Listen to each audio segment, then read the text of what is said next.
We are currently walking from Corey Bay down near Lakeside in Caperangenationalpark to the visitor centre where there was a little bit of phone range.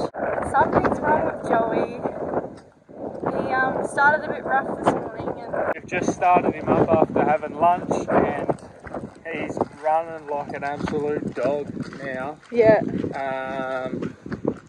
couldn't as even drive him like 100 metres over to the info centre.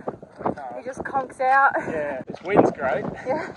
And then as soon as you add the bloody accelerator, he just coughs, spits, farts and knocks himself out. So Yeah, it's a similar issue to where we were in Humpty Doo only in Northern Territory. Only a lot more severe. Yeah, but a lot more sudden as well. So he's hoping it's nothing major, but I mean, his symptoms show that it's something not great. No. So we're going to go make some phone calls, see if we can get a tow truck out here, I guess. Yeah, I don't even know if we can. Oh god, Surely. This wind isn't fun. I know. Anyway, we'll update you later. Ah! Joey! G'day, I'm Will. Woo, how good is this? And this is Luce. Let's do it! And together we are travelling around Australia in our 1987 Toyota Hiace named Joey. Oh, no way. It's such a nice day.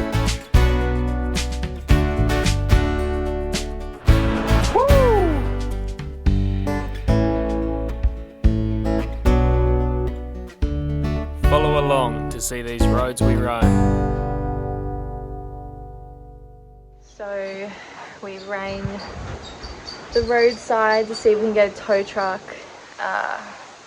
I'm not sure if they're going to be able to get here tonight. It is 6:20. Yeah, it's not the greatest situation today. We heard some bad news and then this happens. Of course, everything always happens at once. But I know it'll turn out fine. This is just part of traveling, but it's really hard when stuff all happens at the same time. So hopefully it's nothing major, but I don't know.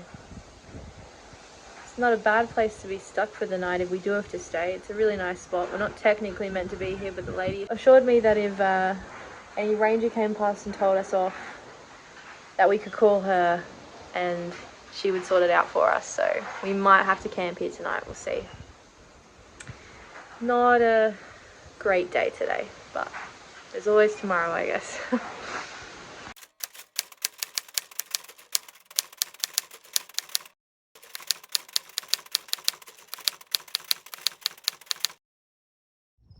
Oh, this rat bag eating your shoe. He's eating my thongs. Oh, he's ready to move on to the next restaurant.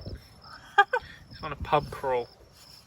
Not a bad view to wake up to, even though we're broken down. No, pretty good spot to be stuck. Yeah.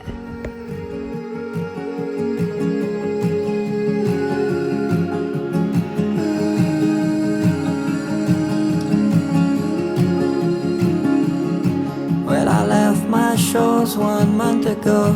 I was sailing across the blue. The waters teemed with violent storms to send my boat untrue. Atlantic bound I was no more, Indian a far off thought. The wind and waves crushed my bone, settling a 10-year score. Still waiting. Haven't heard anything yet. It's 8:15. We called yesterday at like 5? 30-ish. 5:30? She said that she put a note for them to contact us at 7 a.m. Still haven't heard anything, so we're just waiting. Just waiting. It's a waiting game. Ocean's nice though. Yeah, beautiful. It really isn't a bad spot to be stuck, but I think we're just keen to get him sorted and Just figure out what's going on, really. yeah. So, yeah, see what happens. I think they're either going to send a a service technician out just to have a look and assess the situation, but hopefully they'll send the truck first go just to save the back and forth dawdle. But anyway, just wait. Just waiting.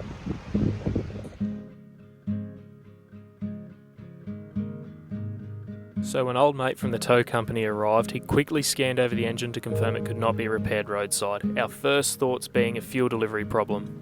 We then got a lift into town to grab the tow truck, come back and fetch Joey, while Luce phoned our roadside assistance. So Will's in the tow truck with Joey. I'm walking to the caravan park that we're going to stay in for a few days until we figure out what we need to do. We broke down the week before Christmas, so the mechanic shop was super busy and about to close until the new year. Even then, the shop was reluctant to work on an old carbureted vehicle, so we decided to take it into our own hands.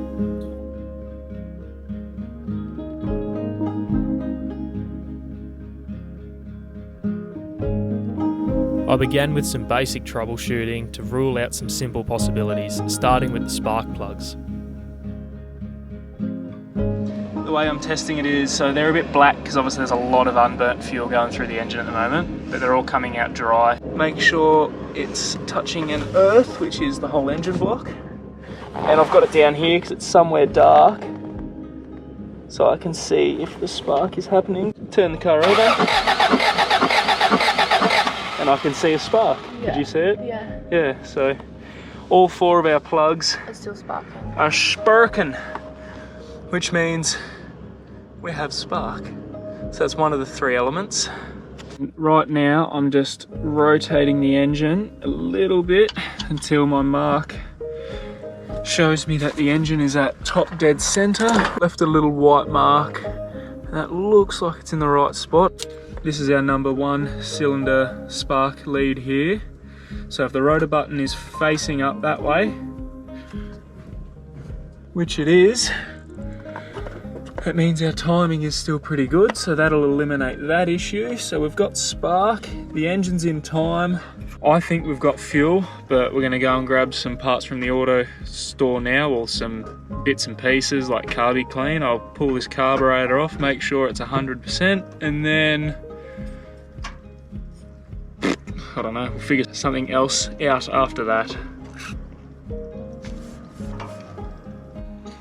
I've made a makeshift shade from the hot summer Exmouth sun for Will while he works in the engine. How are you doing with it? I'm gonna pull this carburetor off and start checking some things, so let's hook in. Let's do it.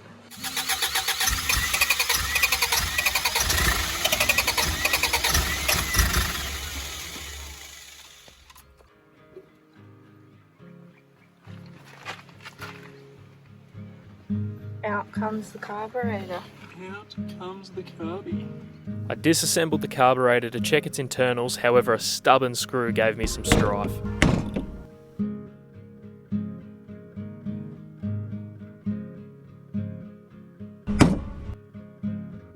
But after it came loose, I was able to separate the top of the carby to clean out the valves and the fuel delivery jets. After checking through the carby's internals, I pretty well confirmed it wasn't the issue and we had a more serious problem. So for anyone that was interested as to how an old carburetor works, this is a twin throat carburetor. This is the fuel bowl here, so this is where all the fuel sits, and that's the amount that's in there is controlled by this part. There's like a little float valve system that tells the carburetor how much fuel to have in this bowl. And then there's 3 ways that fuel goes into the actual carburetor to be put in the engine. There's 2 little ports down here that suck in fuel when you press the accelerator pedal. You've got this little, it's hard to see, but you got this little one here, which is your main jet, and then that sucks in the fuel to go through your idler jet here, which then squirts through your main venturi. The whole point of this is basically to aerate the fuel so it mixes with the air a bit better. And then you've got another secondary jet when it focuses down here, and so when you really want the power, you know, all 1,000 horses that this engine has, it squirts a little bit of extra fuel through your secondary venturi here and then down straight into the engine. Got my groceries. Right, update time. So pretty much Joey's in a pretty bad way. We got a mechanic to come along and give us a hand and help with the diagnosis. We put a compression test on him, and we've basically found out that cylinders 3 and 4 are running at lower compression than cylinders 1 and 2, so they're running lower than they should be. There's not enough pressure. So we've put that down to the head gasket. The tiny little bit of head gasket that runs between those two cylinders has started to deteriorate. And so these cylinders are currently in a state that's called sharing. Basically, cylinder 3 is pushing all the fuel up to be ignited, but it's going into cylinder 4 instead of being contained to where it should be.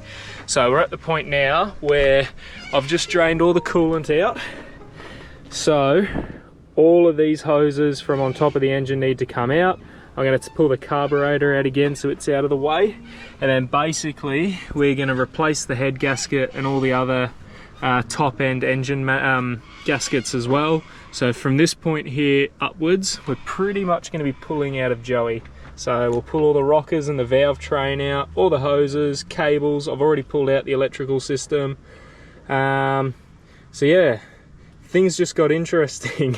So basically we're going to try pull all this apart, put our new head gasket in, like cross our fingers and hope that when we pull the cylinder head of the engine, it hasn't warped or cracked too badly. So hopefully it's a pull off, new head gasket, put it back on, slap it all back together, and we'll be good to go. Kind of a band-aid fix, but once I get this off, we'll know the extent of the damage. And look, there is definitely the lurking possibility that we'll need a new engine. But we'll cross that road when we get there. Fingers crossed we can just put a band-aid on it, get us to a place that is a little bit less remote than Exmouth, where mechanics can actually help us, or even if we can get further along down the way and get help from family members and stuff like that, we'll be able to sort him out properly then. At this point, we both needed to take a step back and enjoy our Christmas day in Exmouth.